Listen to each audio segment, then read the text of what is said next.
this week we have got the legend Ash Outdoors. One of the main reasons I got into camping. He's nearly up to 10,000 subscribers now. Obviously, go check him out. Listen to this podcast first, but then go check out his YouTube channel. Got some mint videos on there. But I think Ash's biggest claim to fame is he was the Yorkshire Lad Outdoors 1,000th subscriber. I was on Instagram. I wouldn't have known it. I thought I was subscribed already. Exactly. So you gave me that little nudge, didn't you? That's it. You go and get your finger on that button. That's it. Go subscribe, mate. All that shit. And as a reward, he wins a place on the podcast. So thank you very much. Thanks for having me. No problem, mate. Pleasure. How's tricks? How's life? Yeah, all good. So been a mental year so far. I've obviously Christmas and New Year. I've had last year was even more mental. We can go into that later as well. Massive life changes, but this year everything's sort of slowed down a bit. I've just moved. When did I move? A month ago, just over a month ago now. So I'm just settling into the new place and starting getting out a bit more because the channel went a bit quiet. Couldn't get out when I wanted to and where I wanted to. So starting to get back into the swing of it a bit now. Where is it you moved? Is it Cambridgeshire you're from? I'm from Bedfordshire, a place called Biggleswade. I moved to Cambridge, got married. I was there for 12, 13 years, actually more like 13, 14 years. And then I've split and now I'm back over towards Biggleswade, Bedfordshire way. So, Bedfordshire. Nice one. Back in the Shire. Yeah. And you've got little ones as well, haven't you? I've got two boys. So they are 8 and 10. Well, one's coming up to 8 next week, actually. So pretty much 8 and 10. Yeah. Nice one. Are they into the yourself? You've got two young ones as well? Yeah. I've got a girl and a boy. So Thea, she's 6, but she'll be 7 in July. And Fred, he's 4, but coming up 5 in July as well. So they're in birthday mode at the minute. Yeah, but you know what? They're awesome. Thea's just like the model child, and she's gonna have me wrap around her finger when she's older. I'm absolutely screwed when she's a teenager. Yeah, that's it. It's the girls, isn't it? Yeah, but Fred's just absolutely off his bonds. He's just second child syndrome, isn't it? Yeah, mine's the same. Absolute nutcase. The second one. Mental. What are they into? Like the outdoor stuff? Do they? Well, funny you should say that. They haven't been at all. I tried to get my eldest into it when he was younger, and he didn't seem interested. So I just didn't want to push it really. So I was pushed into loads of stuff as a kid, and didn't want to be one of them parents. But actually, last week he said that he wanted to go and do a mountain camp with me, wild camp. So hopefully he's getting hopefully he'll get the bug for it. But nice. Yeah, I'm going to take him maybe up to Wales or something, just do a nice, easy little mountain, do a little camp with him. So ideal. The youngest one, I'm pretty sure he's not going to get into it. He's all about the computers, but he's a genius at them. Yeah.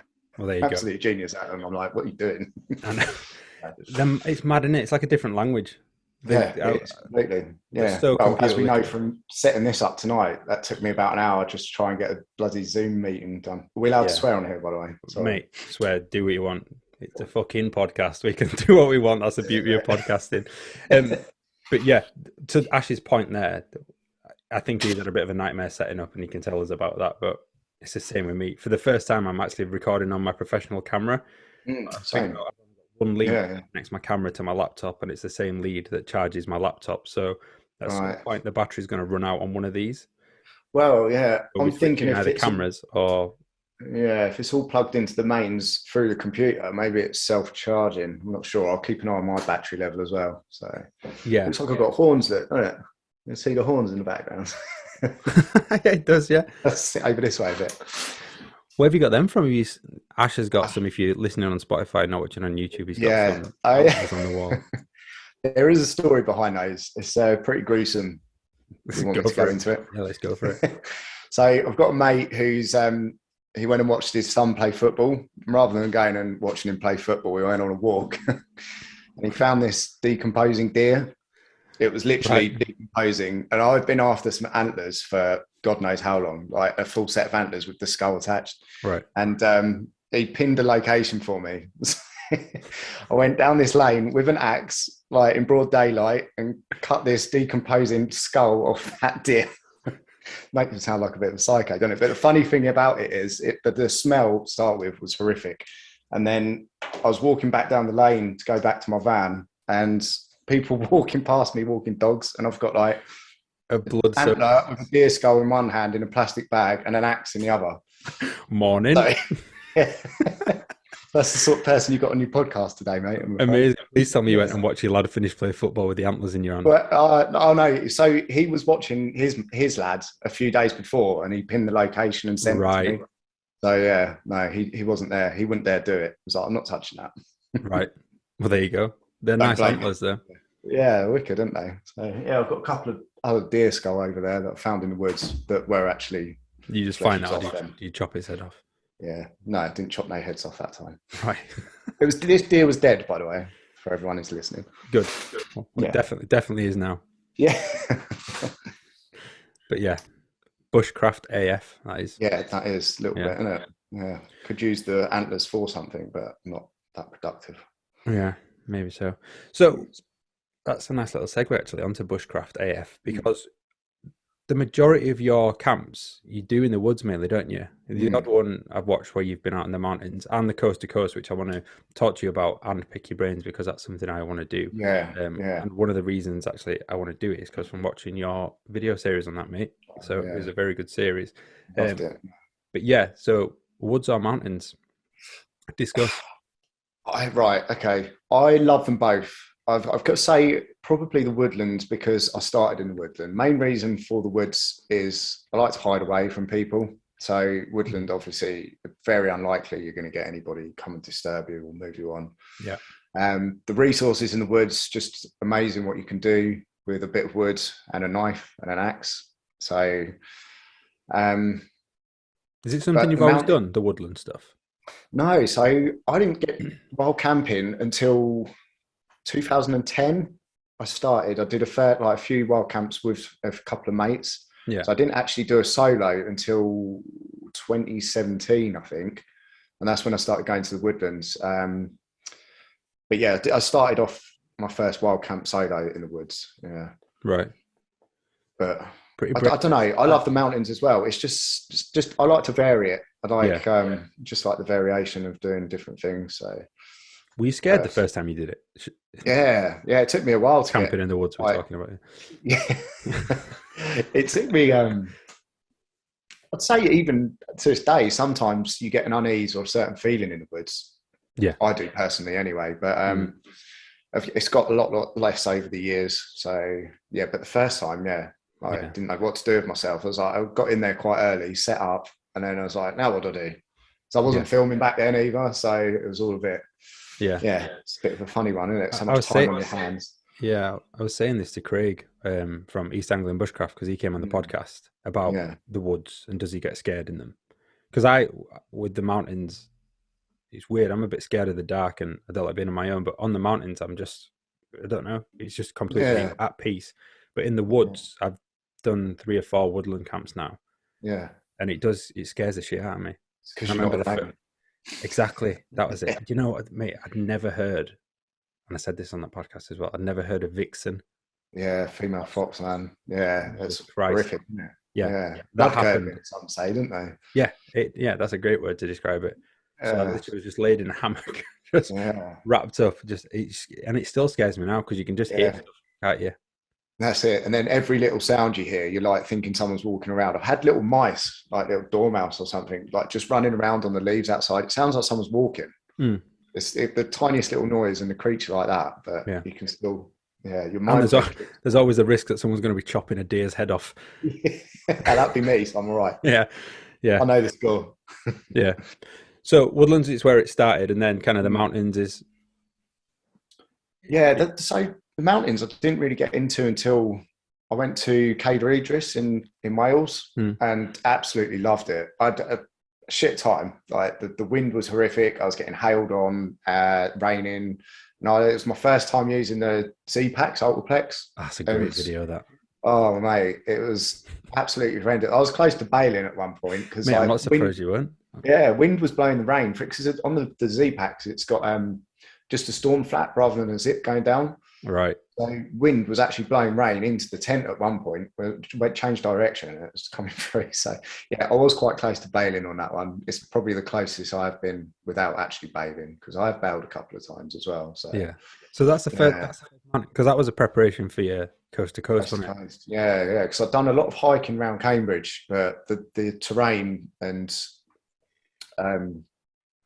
like the lay of the land it's just so flat, and Yeah. there was no preparation whatsoever. So that was the only mountain I actually did in preparation for the coast to coast.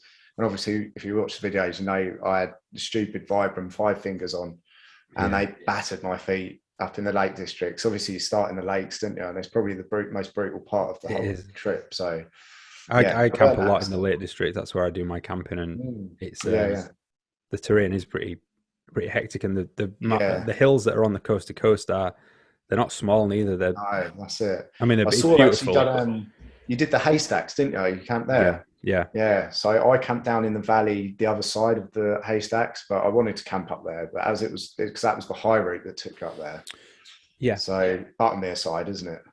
It is, yeah. So I weirdly actually from Ennerdale, where Ennerdale Water is, when you walk towards haystacks, I camped. I'm pretty sure I camped. What would be far from where you were actually on. Okay. It's like walking through. It feels a bit to me. It feels a bit Canadian, that bit as well. There's all the trees, woodlands either side of you, but you're into the valley. And I think you camped a bit further on at Bothy, didn't you? That's it. Yeah. I didn't realise you got that far. Yeah. So where did you cut up onto the left hand side from there then when you went up? No, sorry, that was a separate camp. So I just on that one. That was my knees are shot to shit. So sometimes if I just want to camp low, it's from Ennerdale. But last time I did from haystacks, I parked in Buttermere and then walked, alongside the lake and then up haystacks. And but it's stunning. Yeah, if you ever get up to the lakes again, that around that area, I'll definitely plan to. It's just such a drive from me. It's like a 5-hour drive. So how far's Wales from you then?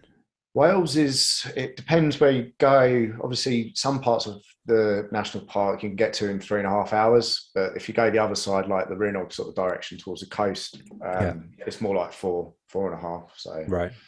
But yeah, the lakes. I think that took me. I'm pretty sure that took me 5.5 hours from Cambridge. I might be slightly closer where I am now, but I have to have a little look into it. Is it the only time you've been when you've done the coast to coast? The only time I've been to the lake. No, I've been a couple of times, but not while camping. Just I've been on a stag do up there actually, and we did like all the gorge walking and traversing and stuff. So yeah, that was pretty good. But yeah, no, first wild camp when I went up there. Yeah. And we can't move past you walking in those shoes.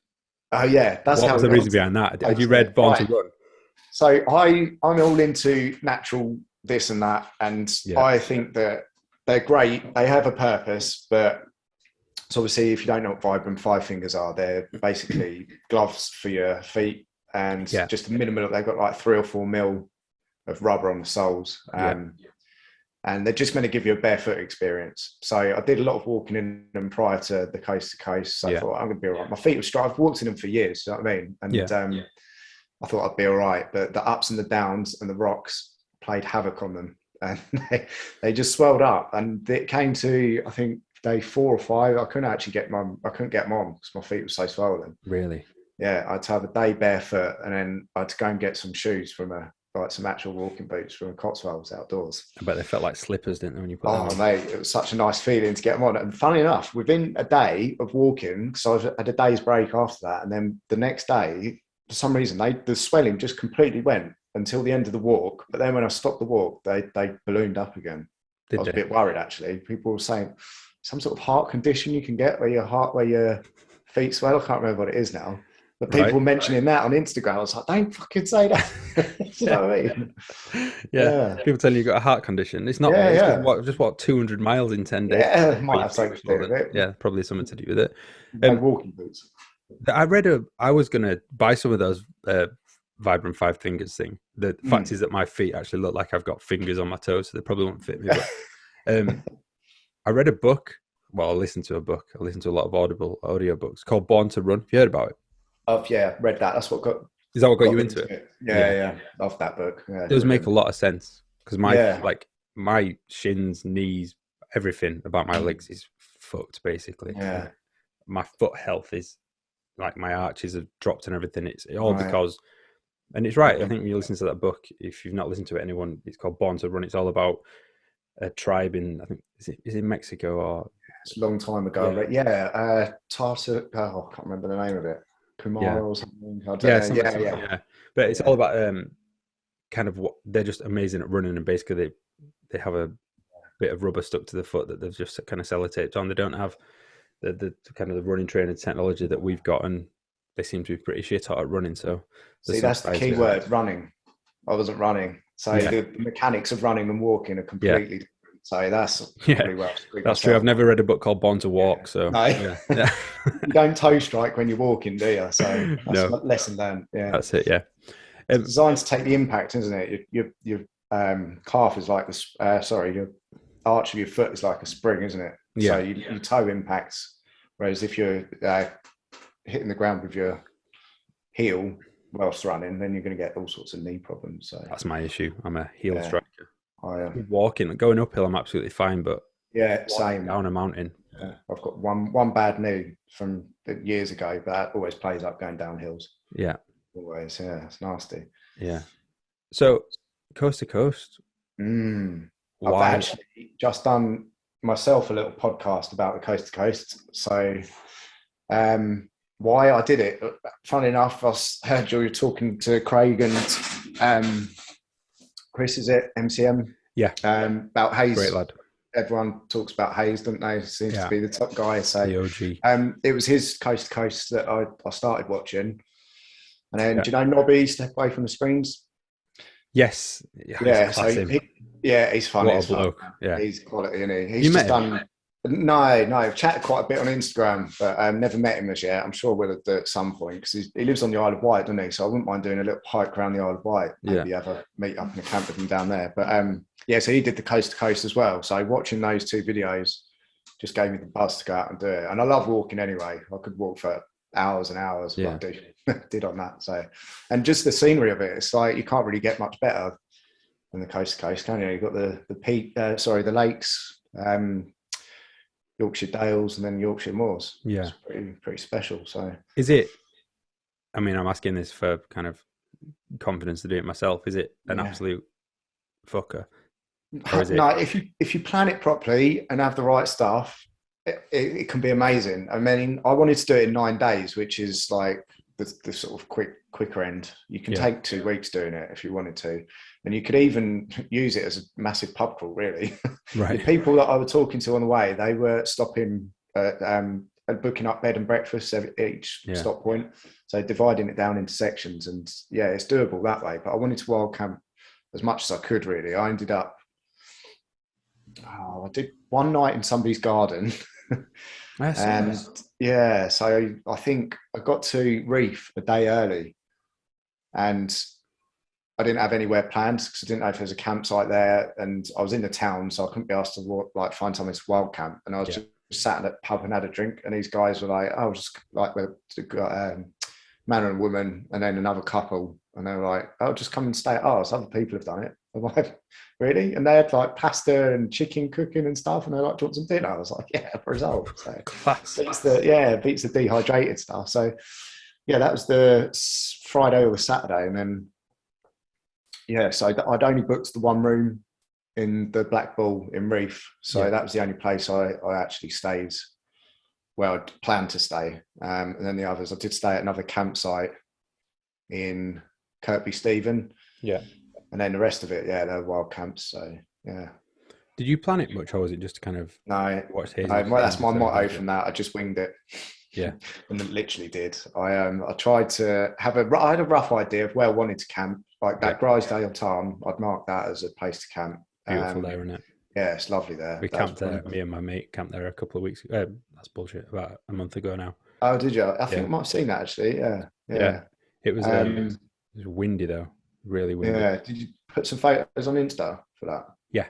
Maybe I'll see that. Did Striding Edge, which is like the ridge onto Helvellyn. That's it. I didn't realise until I was looking at a map yesterday how close it was to Helvellyn. Yeah. So that goes up. Like you say, just past Striding Edge and that, and there's 2 routes, lower routes down, and I took the lower routes, which I've kind of done Helvellyn now, so I'd like to do that. But it's another one for the list anyway. Yeah, you did. So when do you plan on doing it? Are you going to get it done in the next year or 2? Probably next year. So my, I just got so much on at the minute, mate. I made a video last night about just feeling a bit. Do you ever feel a bit it's not overwhelmed the right word, but just like you're burning out, like you've got so many things that you like doing, but they start becoming a chore. You're like, fucking hell, like I've got I've got my main job, which I have to pay the bills. I've got the photography business, which is an absolute must that I need to work on because I want that for the rest of my life. My missus, she lives like an hour and a half away. Right. So when I've not got, and then I've got 2 kids, which obviously are from a previous relationship. So I've got them on a Wednesday and then I have them on a weekend. Yeah. Every other weekend. So every minute of free time I get, it's booked up with stuff. Exactly.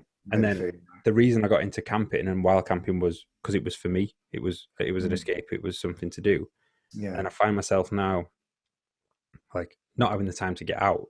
Yeah. But I had to kind of check myself recently because with the YouTube stuff, it wasn't a case of, I'm not getting a chance to go out camping. It was like, I need to go out and make a video. And I was like, hang on a minute. No. That's when it's a problem. That's not why we do this. Like, but yeah, it just, so kind of that's a sob story answer. It's like, sorry, it's not X Factor. I'm going to put some piano music over that.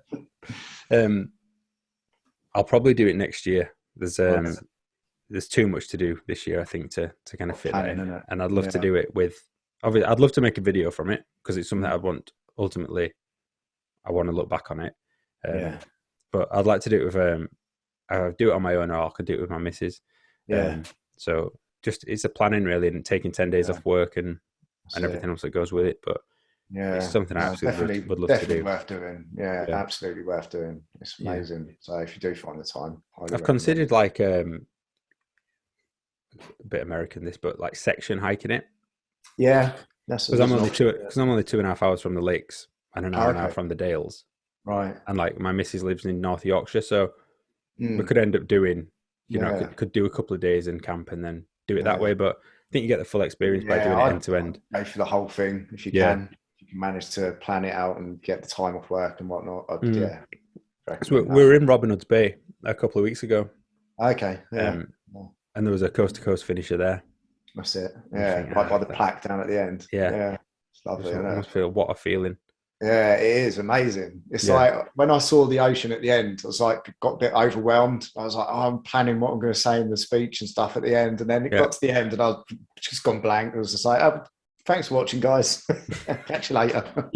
2 weeks worth of massive speech planned out, but it's brilliant though. I've loved it. That's probably most adventurous thing I've ever done, to be honest. Yeah. And it was likely to be. Going back to you being about having kids and feeling like you're dragged off in all sorts of directions. That's how I'm being about because I'm meant to be doing the Cambrian Way.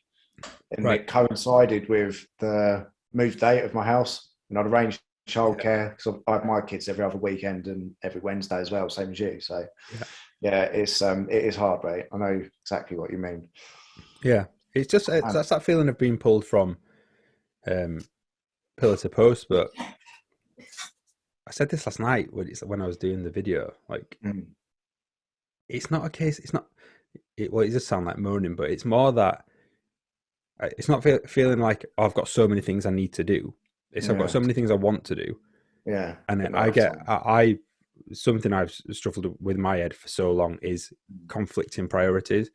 Right, and like thinking if I'm doing something, I then feel guilty because I'm not dedicating my time to something else. So if I'm doing something like really awesome, I'd think, I should really bring the kids here. Just thinking, get full into it. Or I could get a free night and I'll go off camping, but I'll think I've not seen Jen for a couple of days, so should I be out camping on my own? And then and then you're never really present in any moment because it's all just a case of we've got 10 minutes left on my cheaper free Zoom and then we'll reset it. What do you have to do? Just reset it? I'll just send you another link, mate. Okay, cool.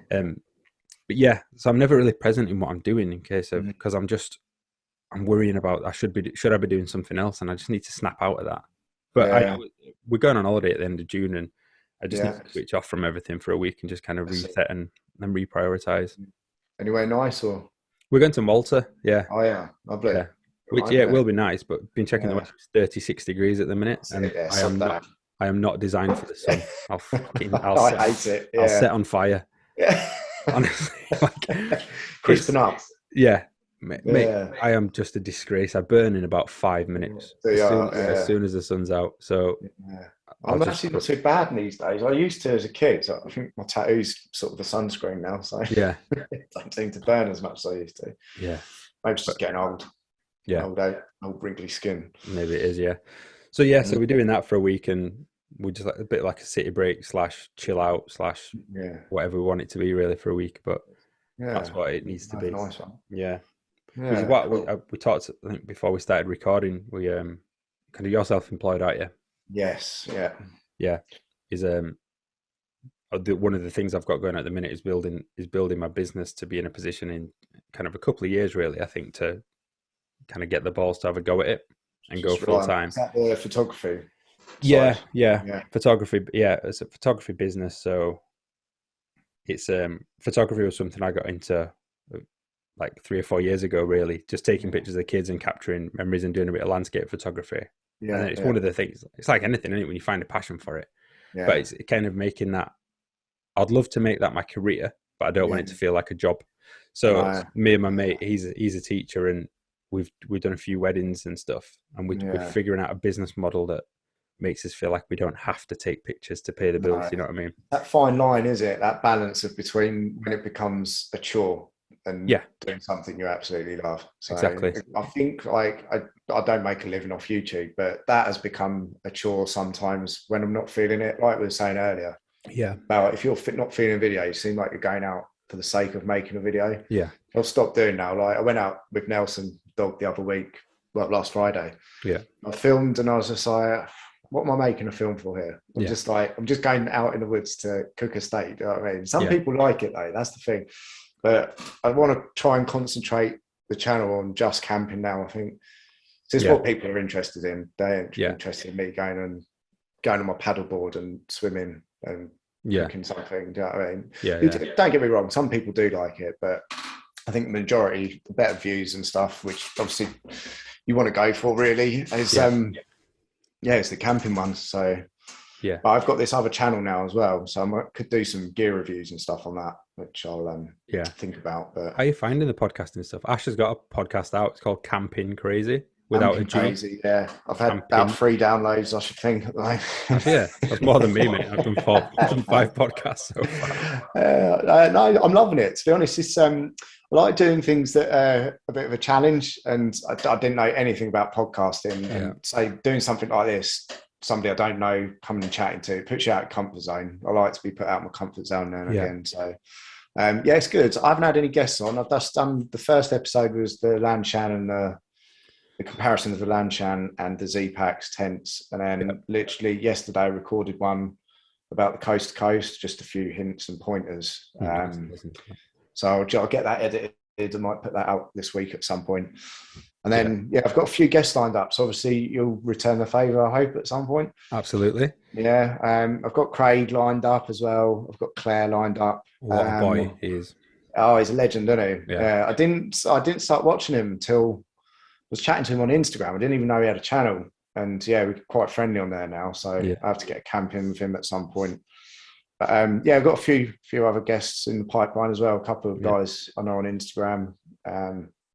Just want to try and get a variation of guests on there, rather than just wild campers. Get some like proper bushcraft people and some foragers and some mountain experts and things like that. Just to give it a bit of variety. So and thanks for your advice, by the way. So you're welcome. Lots of tips and pointers when I first started it. So I mean, take it with a pinch of salt, mate. Well, you're doing more than I do. So. Fake it till you make it. Fake it till you make it. That's what I say. That's it. Yeah. Just winging it again. Well, that's it. That's the beauty of YouTube and doing and podcasts and stuff in this day and age. Like you literally can just have a go at it. I mean, it's putting yourself out there for people to look at, and some people will take the piss, but then I'm like, well, fuck you. Like if you don't want to do it, don't do it. Don't listen. Don't watch. Whatever. But that's it. Yeah. Like the photography stuff is like that's how all of this camping stuff started with me watching someone taking pictures on YouTube and how to shoot manual on the camera. And then camping, and I followed that, and then morphed into ended up watching about 10 hours of Paul Mesner videos, not even knowing it, and and then I've met Paul, went camping with him the other week, and just all these different people you meet, and it's all through like-minded people as well, isn't it? That's the thing. Yeah. Like a lot of my mates, they're not interested in the outdoors and wild camping and stuff. So I was kind of like, felt like I was on my own a bit. That's kind of another reason why I started the channel. Yeah. Just to try and meet some like-minded people. And I've met so many now. I think with community, I think you and Craig touched on it actually, how wicked the community is, the wild camping and the outdoors community. Everyone just like gets on so well. Yeah. So obviously a few people are going to have rifts here and there, but in general, I think it's one of the nicest. Yeah. And I think everyone who's, obviously there's some people who've done it for years and years and maybe consider themselves experts, but I'm just buzzed off learning stuff. Yeah. The Woodland side of stuff, I don't have a clue what knots are called, but just like it's buzzing to be learning stuff at this age and like feel like, God, I need to know, I want to know more. Yeah. And it's just I just love it. I do. And it's a real positive of social media is the YouTube side of stuff. And the Instagram for my camping stuff is just it's just, I just love it. I only follow on that Instagram account. I only follow other people who are in the kind of wild camping, hiking community. Yeah, same actually. I've got a couple of like friends on there, but that's about it really. It's pretty much all. Yeah. Sorry, I did have it on health and fitness as well because I'm quite into all that. So I think I've still got a few on there, like a few celebrities and stuff. But I want to get into that with you about the kind of the health and fitness because at the minute, I'm wearing a black t-shirt on this podcast because I was wearing a white t-shirt before we started recording, and honestly, it looked like someone had just tried to put toothpaste back in the tube. Like I am, I have let myself go like big style, and like my physical health. Well, physical health. Hopefully, I'm healthy, but actual fitness, body confidence, all that stuff massively affects my mental health. It does, yeah. But it's kind of a vicious circle because I'm then like, if I'm in an arse with myself, then I'm like, oh fuck it, I can't be asked going to the gym. I'll have a beer. I know the gym will be a cure to doing it. I'll have a beer, or I should go out hiking, but I'll just watch people on YouTube doing it. Yeah, it all goes hand in hand, I think, because you're quite hot on your mental health, aren't you? Yeah. So I'm get hotter on physical. So mental health and physical health. Obviously, I'm big into the mental health stuff. I know I am into the mental health a bit, but it's more physical fitness and stuff. I think it all ties in together. Yeah, so my perception is that if you keep your body healthy, obviously your mind's going to keep in tow as well. Yeah. I just like to, I try and eat as well as I can. I do have the odd McDonald's here and there like everybody else, but try and work out 2 or 3 times a week at least. And I've got a physically active job plastering anyway, so I'm quite lucky in that respect. But are you one of these people who can get up early in the morning to get your exercise in? Yeah. So I'm up.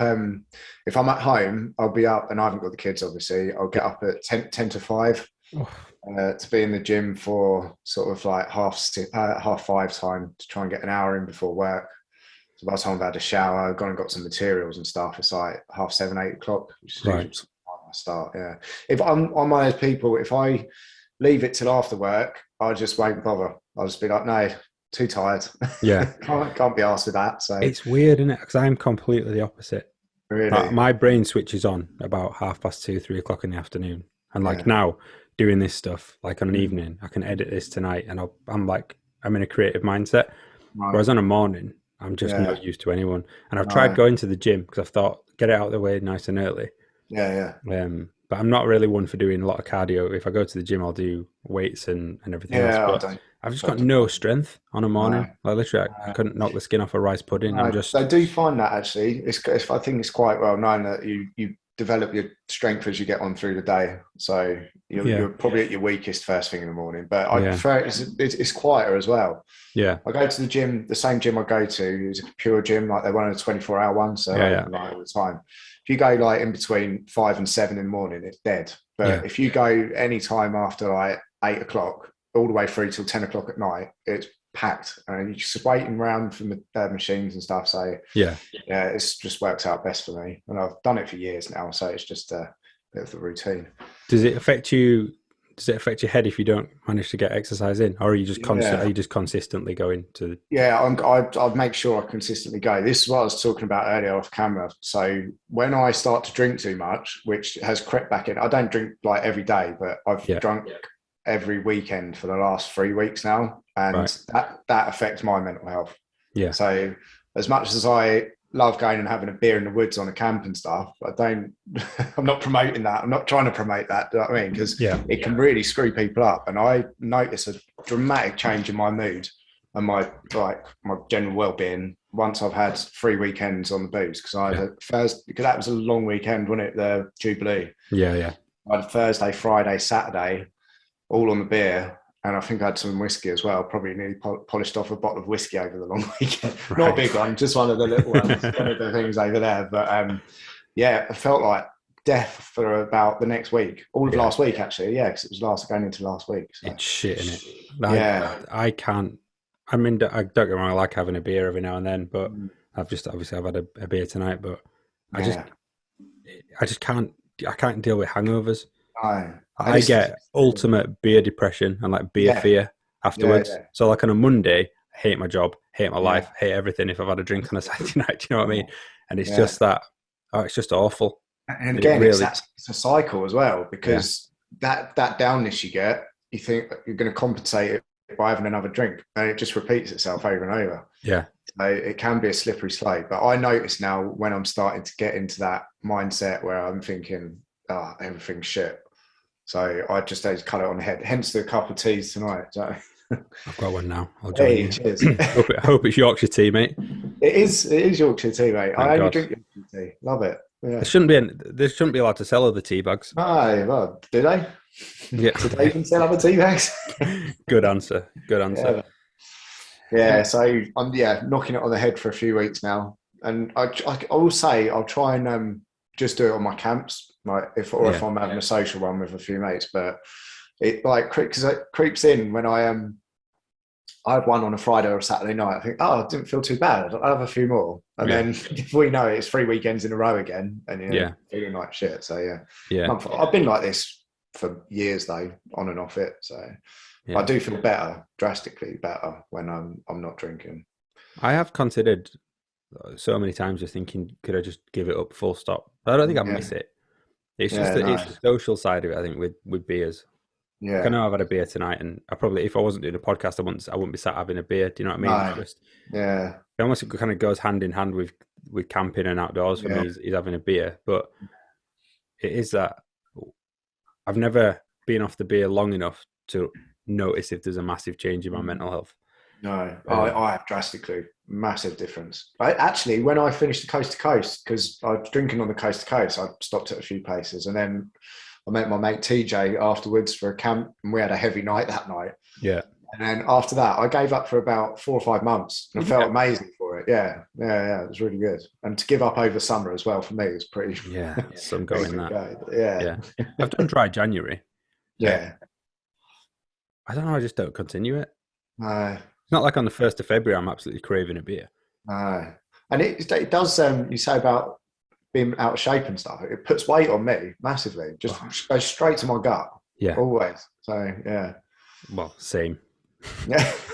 Let's just say that. Same. I do not put on weight gracefully. You know, some blokes actually get like all bought and paid for, like a proper beer belly. Yeah, I just look like a melted candle. It's just it's not good. I need to sort myself out. You know, this is the inspiration. This is why I got you on the podcast. That's it, mate. Make me feel shit about gym myself. At 5:30 tomorrow morning. That's it. Yeah. Stop drinking the beers. Right. We physical health. Obviously, we touched on. This is called the Mental Camping Podcast. So don't want to bring it down on all this. Just want to understand with the camping, the hiking, the outdoor stuff. I've said multiple times on this podcast and in my videos enough to bore people that's kind of my outlet to getting away from stuff. Like I've been quite open with the fact that I've gone through divorce. I've got 2 little ones. Obviously got a career. I've had a bereavement, which is, but all the camping stuff is always my escape from that. And I know you've been through. Obviously, you just moved house, and I know you've been through a bit yourself over the last few months, and just understanding kind of, is prioritizing the outdoors something that you do, or is it just a hobby, or is it a bit more of a escape? Do you know what? It used to be an escape. won't go into too many details, but in a not a great marriage, and the stress of kids, you know what young kids are like. So it was at the time an escape, whereas now life has settled a bit more, and I feel I don't need that escape. Yeah. Don't get me wrong, from time to time I do, but generally it's more of a hobby now for me, just to get out and just be out in nature. But I suppose it is all hand in hand, because I just love being outside, and just to go and be alone in the mountains or in the woods. Yeah. It does give you that sense of well-being. It's like your primitive instinct sort of kick in. Yeah. Do you know what I mean? It's if you feel like you belong, well, I feel like I belong when I'm out kind of surviving. So when I say surviving in my 400-pound tent and my dehydrated meal, boiling on a little gas stove, lightweight stove. But you know what I mean. It's that. Yeah, I know exactly what you mean. Yeah. It's interesting you say that, actually, because that's just put another perspective on it in my head, in terms of it was an escape and it become a hobby, and I'm seeing that a bit more in myself now when I'm going camping, because to me it was, I needed to get off on my own and do my own thing. Whereas now I'm in a relationship where, like, Jen loves camping, providing the weather's warm enough. Yeah. And I find myself now going, I don't need to be on my own when I go camping. Do you know what? I just want to be outside because I enjoy it. And it's nice to go experience that with her. And then this weekend I'm on a camp and I'm going away with my mate.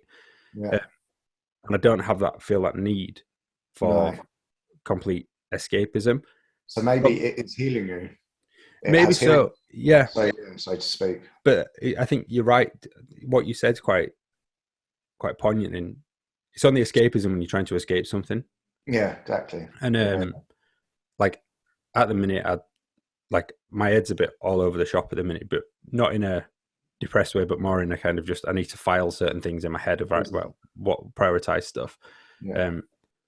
And camping isn't that's not going to be, it's going to be nice to get away with my mate this weekend. It's not like I feel like I need to disappear up a hill on my own and journal and soul search and all that, because the irony is I'm doing a podcast around mental health, but mental health can become a bit of a buzzword. It can almost become a bit trendy. Like, it's almost everyone's got anxiety, everyone's got mental health issues, which we should never be sniffed at. Everyone's got kind of mental function disorders that we all need to. Everyone's got their own demons and they've got a way of dealing with it. But sometimes working on yourself can become counterproductive, because it comes it's another thing to do. You know what I mean? Like, I've got to work. I've got the kids this weekend. I've got a YouTube video to make. I've got a podcast to make. Oh, and I've got to work on myself, which actually should be. Hang on a minute. That should just be the umbrella that goes over everything. That goes, well, you work on yourself by doing the things that you love doing. Do you know what I mean? Yeah, because I got into that trap as well. Know exactly where you're coming from. Like, obviously meditation is a good way of relieving stress and anxiety and good for your mental health. But I became stressed because I was trying to meditate, and I tried meditating daily, and that became stressful trying to get a meditation in, just with everything that was going on. So I feel like I'm in a place now where I don't need to. It's a tool I can call upon if I need to in the future. But I think, being outside is a better tool for me, and going camping than meditation. I mean, I have tried it and I was quite regular at one point, but it all depends. It depends on your personality. Some people find different aspects easier to do than others. So I think you've just got to try everything until you sort of find that balance that works for you. You've got to find what works for you, haven't you? I find I tried the whole meditation stuff, and I tried it every single day for a month. I bought an app. I sat down in front of the telly with the app on, made everything feel nice, and then I just sat there thinking, "Am I doing it right? Why don't I feel enlightened?" What I've learned from it, it's weird because they call it a practice, don't they? And the more you do it, the more you feel. You get moments of I don't know what it is, but I wasn't worrying about anything then, so that was probably meditation working for me. But what I try and do now is understand, like, when you kind of recognize a thought and let it pass through and everything. It's just trying to do that in everyday life, rather than trying to find another half an hour to prioritize. So if I don't meditate, to feel shit about myself. Like, completely. I don't want to have to schedule it and you must meditate from 8:30 till 9:30. Otherwise your day will be shit. So I was like, well, that's just another thing to do. No, no, that's start exactly resenting. how it got for me. Exactly how it got for me. But I had something on my head then. Should be meditating. I can't remember what it was. I was going to butt in, but I tried to. It'll come back. It'll come back. But yeah, I totally get that. You've just got to. Oh, that was it. I think it's with an age, getting older as well. You become aware of the feelings that are bringing you down and stuff. Yeah. As a young kid, you're just like everything's mental up there, and you don't know how to deal with situations. But I think now, as I get older, the more situations I've dealt with over the years, it's kind of like helps you sort your shit out, basically. Well, it sets a bar, doesn't it? Yeah. I kind of know. I know the signs now if I'm sort of slipping into a bad state, mental state, but I can pull myself around. But that's exactly it. Yeah, it's the recognizing, and it's the like, and I've got. Obviously, I've been through a bereavement, and that's kind of set the bar for me that if something's shit, I'm like, well, is it that shit? Well, no, it's not. It's never going to be that shit.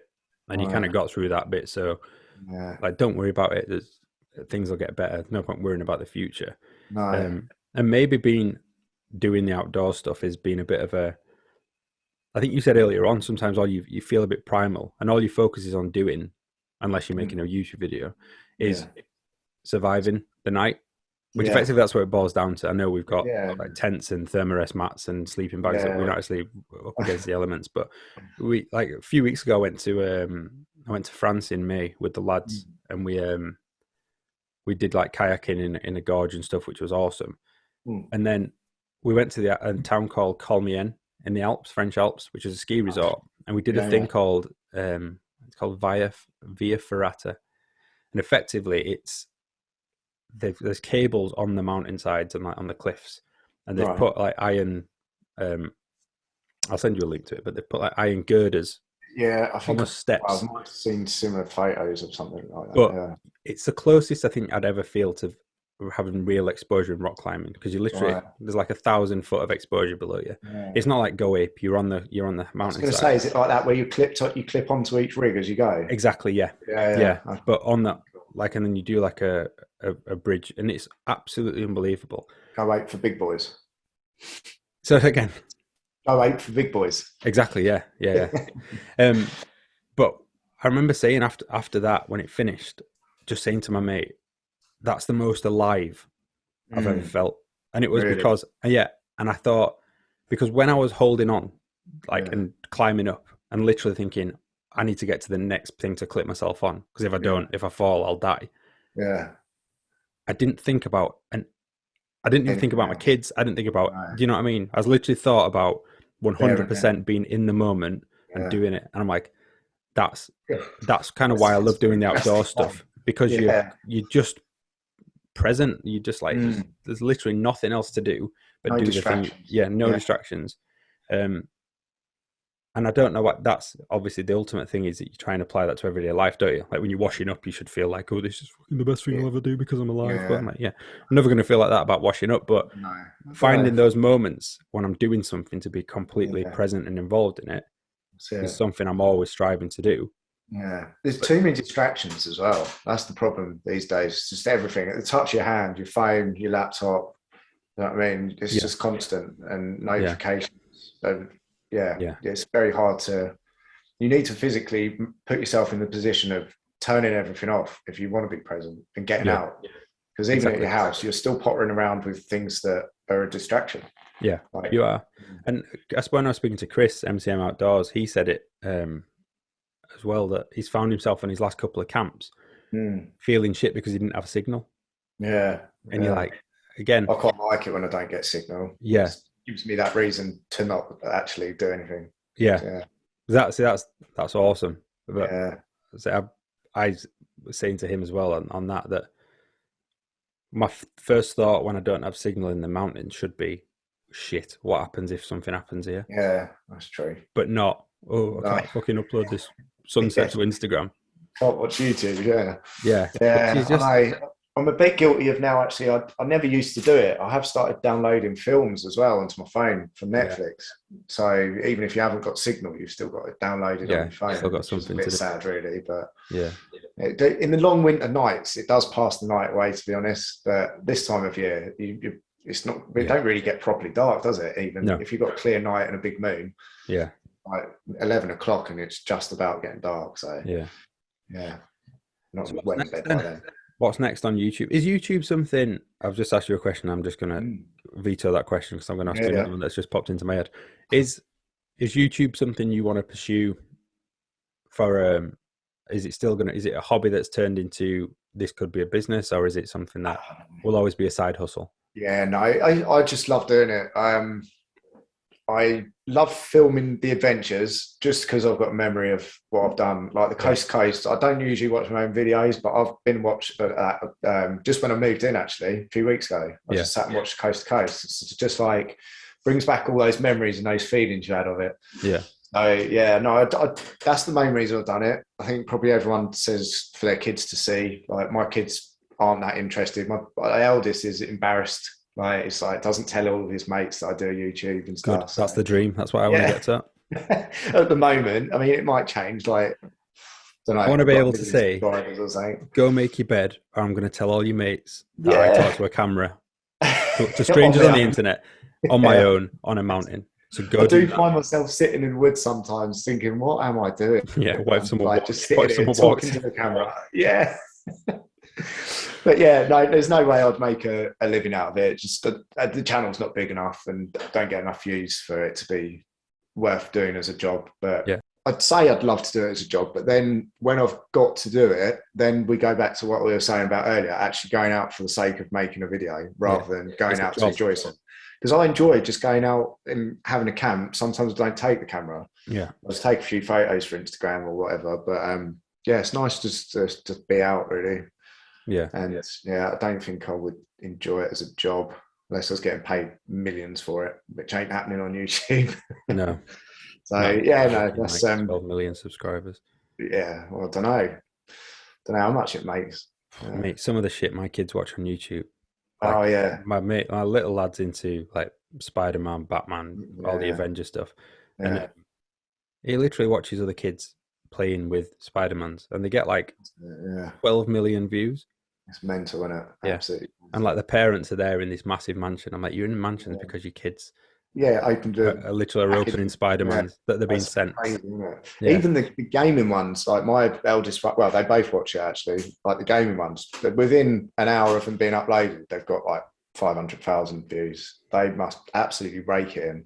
Yeah. They've got ads all the way through as well. Like not just one or two, like 10. Madness in it. Yeah, it is. Yeah. But no, I do enjoy the editing as well because I'm not very technically minded, as you probably heard earlier with the mishaps with the camera and the microphone. But I do enjoy doing the editing now. So is that something you'd ever done before, or was it? No. So the first video I did on YouTube, I actually edited on my iPhone, just with the iMovies. Oh yeah. So yeah, I might have done a couple with it actually. But then I sort of just progressed to, I use Filmora now, Filmora 11 or whatever it is. Yeah. But then changed now because it's starting over on something else. So it's scary, you do pay for it, but it's not a lot. It's like 60 quid a year or something. So yeah, that's what I need it to do. I really enjoy that side of it as well, the whole creative. Yeah. Because then you're watching the camp back and you're like, a bit extends your trip away, doesn't it? That's it, yeah. All the gear, but no idea. That's my philosophy on it. Mate, that's for another podcast. That the amount of shit I bought and accumulated. Oh god, yeah. What, as in technical gear or camping gear or both? Both. Yeah, same. Literally, they don't want to know how much I've spent. No, the good thing with photography is now it's a business. Is I've got a valid reason and I can claim it back. You know what I mean? It's like it's business stuff, but the camping, it's just absolute nightmare. But I did try selling some stuff as well, but like every time I sell something, I get like nostalgic about it and miss it, and I wish I never bloody sold that now. Yeah. I've just bought. I've got a Caramar Sabre bag that I bought for the woods, and I've got a 100-litre Army Bergen. Nice. That I've still kept, which I don't need because I've now got a Caramar. This, which is my 40 to 60-litre flex capacitor or something it's called. I've got an Osprey backpack. But then I've still got an OEX one that I'm like, well, might use it. What if someone comes in and steals every bag? Yeah, apart from that one. So I won't be able to go camping. Yeah. No, I know. Tell me about it. Just yeah, I've had tents, so many tents as well. Trying to find the right one. I think I'm set to my final three now. I'm just going to stick with those until they What sort of keep what are going. they? Let's talk a bit of gear. Let's get Let's do geeky on tent this. talk, shall we? Yeah. Yeah, this is it. No one talking about. Well, no, Top don't three really know. tents. I'm talking about that. So I usually like tarp and bivvies really in the winter, but obviously getting into summer it's a bit buggy now. So Yeah. my go-to, which I was going to use on the Cambrian Way, was I got the MSR Free Light 2, Nice. which is really nice tent. I've only used it once actually. I camped in a quarry in Wales near Mulshabod. Right. So that's only been used once, but I think it's like 1.3 kilos. It's 2-man tent. So that is pretty They're decent. strong as well as MSR tents, are they? Well, say that was the hubber of Claire's that got smashed. So the poles broke on hers. Right. I had the hubber NX, the same one as well. Never had a problem with it, but I haven't had it in as strong winds as she had. So Right. yeah, I don't know, but it seems all right so far. They're carbon poles, these ones. Okay. So I don't know if they're going to be any stronger than the alloy or not. Not really too sure about that, to be honest. But time will tell. Yeah, so that's that one, and then I've got the Lanshan One Pro, which is a bit small, but it's ideal for like just a quick overnight. I even take that in the woods sometimes. Yeah. Just like if it's going to be a buggy night, you've got that bit of protection rather than a bivvy camp. Yeah. I just got a Lanshan 2. Yeah, I saw that. Yeah, decent though. I don't know. I had the 3 or 4 season version with the inner mesh. Yeah. So you've got just the single skin one. I think. Single skin one. Yeah, that just pisses condensation on my head every morning. Yeah, I know. Do you have a bivvy bag in there as well? No, but I'm going to get one. Yeah, you need one, man, definitely. I've even gonna take bivvy bag because I've got the Hillyberg Sulo as well. Nice. The last time I used that, the condensation was insane in there, and that's like the mesh on the inner mesh. It was in a really bad state. So yeah, I'm bivvy bagging all the way in winter now. Nice. I've never done bivvy. I've got a bivvy bag. Of course, I have. I bought one, not used it. Yeah. But I've got one. I've got an army one. But talking of condensation, that Lanshan is just ludicrous for condensation. Yeah. But I've got. I think I have actually found my perfect tent. Right. You heard it here first, which is the Scarp one, the tarp tent Scarp one. Right. Okay. Is that a dome shaped one? No, it's single pole and then like a tension tent. Oh, okay. But it's a 1-man tent, but you could fit 2 people in there if you're friendly enough. Can you sit up in it? I can sit up in that because I'm 6'5", so I have to a 1-man tent for me, like a coffin.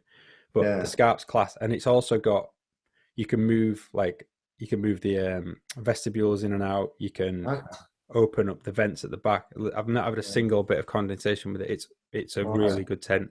I had to get it over from America, but it's quite a high front. Not really. They've got like no, it's just I'll send you a picture. Just square ends and then a single pole, just tension. But it's awesome. It really is. So in terms of and in terms of like standing up against the wind, they've just been tried and tested, the proper mountain tents. Yeah. But I just got that Lanshan for the summer. Yeah. And then for when me and Jen go camping, just both get in there. Yeah, a bit more room. Does the Lanshan, because it's got that netting around the edge, does the water in yours, the condensation, run through the netting, or does it just run over the netting and into your bathtub? Into the bathtub. Yeah. It's like such a bad design, isn't it? Yeah, it's shocking. Yeah, because it's single skin as well, and the like when it rains. Yeah. I thought I'd not seam sealed it properly, but it was the rain hitting the condensation. Yeah, and that dripping off onto me. I was like, I've had that in the one. Yeah. But it's I would like a camp on it when it's because you can open both side doors and have the wind coming straight through, which has got to do something for it. Yeah, that'd be awesome. Yeah. But it is what it is, isn't it? It's a bit of condensation at the end of the day, but yeah. I've never mown when it's not windy. Yeah, I know, isn't it? Yeah, exactly. Yeah, so tents, that's it. That's just the 3 I've got at the moment. I do have a one Tigris one that I got sent actually, but I just use that for sort of holiday camps. It's quite big. It's a big man tent, so I can have one kid in there or just myself sprawling out star fishing. Yeah, decent. Yeah. So we've got a few minutes left. So So what's next, Ash, on the channel? Any big adventures? Actually, to look out for? Bit of shameless self-promotion now. Plug the hell out of yourself. Right. So, like I say, I was meant to do the Cambrian Way this month, but that's going to be put on hold till next year now. Yeah. Next week, I plan on doing 2 nights in Wales again. And then, I have got these new woods near me that I kind of try and like to do a shelter build in. So nice. Never done one of those before, so I could do a series of that. So obviously, it's going to take quite a while to get everything done. I'll try and dig it out, similar to what Craig's done, but I'll try and tweak the design a little bit. Other than that, no actual big plans for any trips or hikes or anything. That's it actually. So pretty standard. I'm sure I'll find the odd night to go and just go out in the local ones and stuff and do a few hammock camps. But decent. Yeah. Keep doing what you love, mate. You what, sorry? Keep doing what you love. Yeah, that's it. That's all we've got to do, isn't it? Yeah. Just keep going. Exactly. Well, mate, thank you so much. I absolutely, really, really appreciate you coming on. As I say, it's much channel I've been watching since I started getting into this camping and it's congratulations on your 1,000, by the way. Thank you, mate. That's all right. I'll get you a t-shirt printed. I was Ryan's 1,000 subscriber. That could be my first merch. Yeah, that's it. Send it over. Yeah. But yeah, keep doing what you're doing, mate. Your channel is absolutely fantastic. I appreciate it. Thank you. I only watch kind of authentic content and genuinely normal, nice people, I think is why we watch kind of the camping videos, because there's so many out there. So there is a great channel. If you've not subscribed already, go look at Ash's channel, go check him out. Look at his podcast, Camping Crazy without a G. That's it. And he's on Instagram, Ash Outdoors at Instagram. Anything else? You TikToking? No, I'm on. I've got a TikTok page. Yeah, I've only put a few posts on there, but I don't really know what I'm doing with it, so it's not very follow him anyway. Is that Ash Outdoors? And I know you did have a Facebook group, but you've just closed that, haven't you? I'm closing the group. Yeah, I've still got a page on Facebook, so you still find me on there. But I'm closing the group at the end of this week. So it's just not active enough on Facebook, really. So, I know. Yeah, and it's just one less thing to think about, as we were saying earlier. So, exactly. Yeah. Well, mate, again, thank you once more for coming on. If you're ever up in Yorkshire, drop me a message and we'll go out for a camp. And if ever I'm down in the home counties, I need someone to chop a deer's head off. I know who to ask. Yeah, exactly. Yeah. I'll bring my axe. Brilliant. Thanks again, Paul. And I'll catch you later on. Cheers, Ryan. Thank you, Bye-bye. mate. See ya.